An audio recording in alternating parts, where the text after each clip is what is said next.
In this video, we're going to take a look at testing for one variance. In our question it reads, a coffee machine is supposed to dispense 6 fluid ounces of coffee into a paper cup. In reality, the amounts dispensed vary from cup to cup. However, if the machine is working properly, most of the cups will contain within 10% of the advertised 6 fluid ounces. In other words, the standard deviation of the amounts dispensed should be less than 0.2 fluid ounces. A random sample of 15 cups provided the following data in fluid ounces. At the 5% significance level, does the data provide sufficient evidence to conclude that the standard deviation of the amounts being dispensed is less than 0.2 fluid ounces? And it says that S is equal to 0.154. Now the S is the standard deviation of the sample, and we have 15 cups. So let's go through and highlight all the important information. We have a standard deviation of 0.02, that's our population standard deviation. We have an N equal to 15. We're using a 5% significance level. And we have an S, 0.154. And here in this question it asks to conclude that the standard deviation of the amounts being dispensed is less than. We're going to test for variance. So here we want to know if it's less than, so we have a left-tailed test. That's important as well.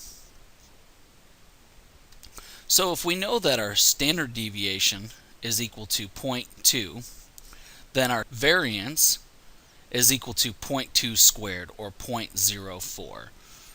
So our null and alternative hypothesis are going to be,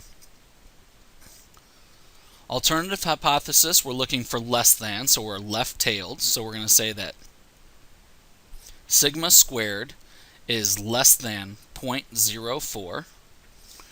And for our null hypothesis, sigma squared is greater than or equal to 0.04. And now we need our critical values.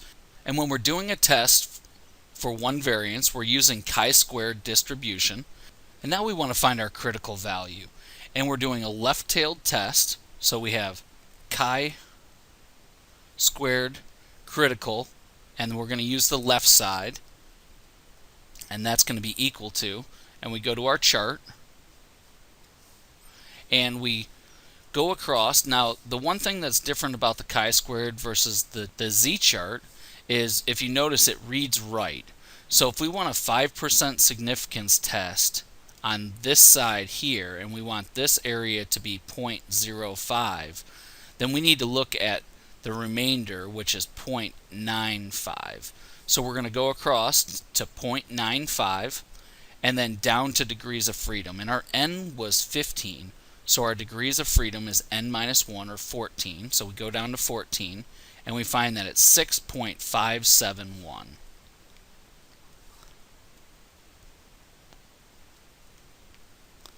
So we're going to reject